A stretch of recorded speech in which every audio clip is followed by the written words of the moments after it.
The ocean is quiet tonight, but not empty. Far below the reach of sunlight, past the last whisper of blue, there is a place where pressure can crush steel, where time stretches thin, and where life survives in forms that seem almost impossible. Imagine descending into that darkness, your submersible's lights cutting a narrow tunnel through black water. Then, without warning, the darkness answers back. A shimmer, a ripple of color, a slow, deliberate opening, like a living prism unfurling its jaws. This is where the legend begins. This is where scientists first whispered a name they never expected to use, the comb jelly known as the rainbow maw. At first glance, it looks delicate, almost fragile, like a drifting cathedral of glass. But in the deep ocean, appearances lie. The rainbow maw does not chase its prey with speed or strength. It waits, it glows, and when the moment is right, it opens itself to the darkness and lets the ocean come to it. To understand how such a creature could exist, you have to travel back, farther than memory, farther than history, into a world before bones, before shells, before eyes as we know them. Over 500 million years ago, when life on Earth was still experimenting with what it could become, the ancestors of comb jellies emerged.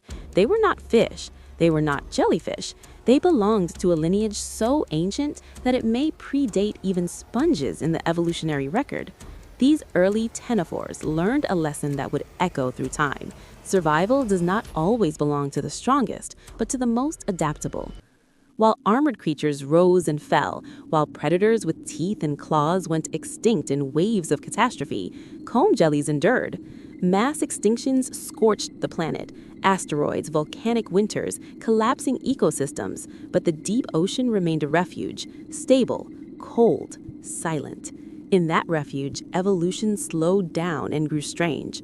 The rainbow maw is thought to be a descendant of those ancient survivors, refined by millions of years of darkness and pressure into something both elegant and unsettling. Picture its body, an elongated oval, nearly transparent, stretching longer than a human arm. Along its sides run 8 shimmering rows of cilia, comb-like structures that beat in perfect sequence. These are not muscles, they are microscopic paddles, refracting light into cascading rainbows as they move. The colors are not pigments, they are physics. Light bending, splitting, scattering, turning motion into living color. In the abyss, where color should not exist at all, the rainbow maw creates its own. But the most haunting feature lies at its center. When feeding, the creature's body opens into a vast, flexible cavity, the maw. It does not snap shut like a mouth. It expands slowly and silently until it becomes a glowing funnel suspended in the dark. Scientists believe this opening is lined with specialized cells that emit soft, shifting bioluminescence, pulses of blue, green, and violet that mimic the signals of smaller deep-sea organisms. To passing prey, it looks like safety, like company, like a gathering of light in an endless night. Then, the trap closes.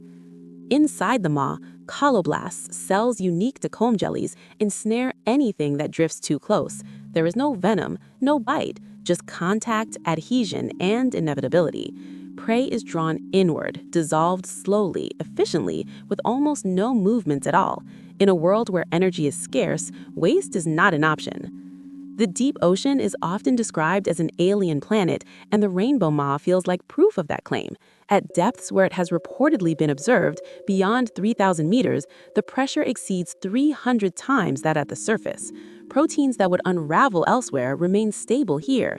Cell membranes are reinforced with special lipids that refuse to collapse. Enzymes function in near freezing temperatures as if they were designed for it, because they were. The creature has no eyes, yet it is far from blind. Its body is covered in sensory cells that detect vibration, chemical traces, and subtle shifts in water pressure. In total darkness, movement is vision, chemistry is scent, silence is information. The rainbow maw does not need to see you to know you are there. Humanity's first hints of such creatures did not come from direct observation, but from absence. In the late 19th century, deep-sea trawls returned with unexplained gaps, ecosystems missing expected organisms, plankton layers disrupted without visible cause. Something was feeding, but leaving almost no trace. It wasn't until the rise of deep diving submersibles that those questions gained faces.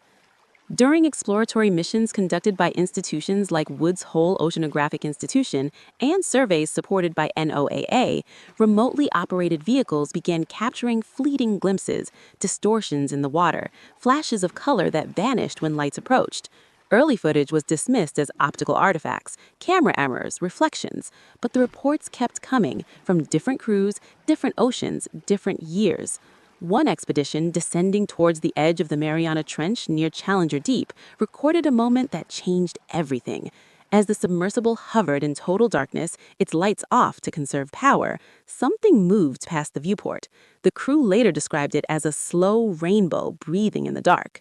When the lights flicked on, the colors vanished, but the shape remained, contracting, folding in on itself, and drifting away into nothing. Scientists argue about what exactly was seen. Some believe the rainbow maw is an extreme variant of known deep-sea ctenophores, its size exaggerated in perception in darkness.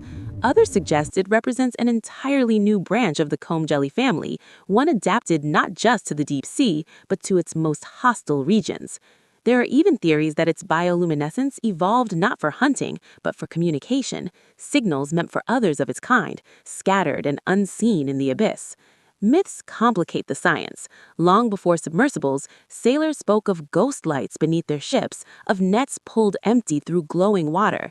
Polynesian legends tell of ocean spirits that open themselves to swallow the night.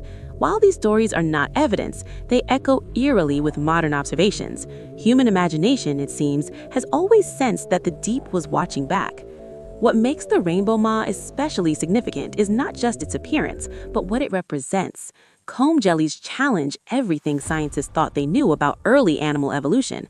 Some genetic studies suggest they may be among the first animals to develop nervous systems. Yet theirs are unlike ours, decentralized and diffuse.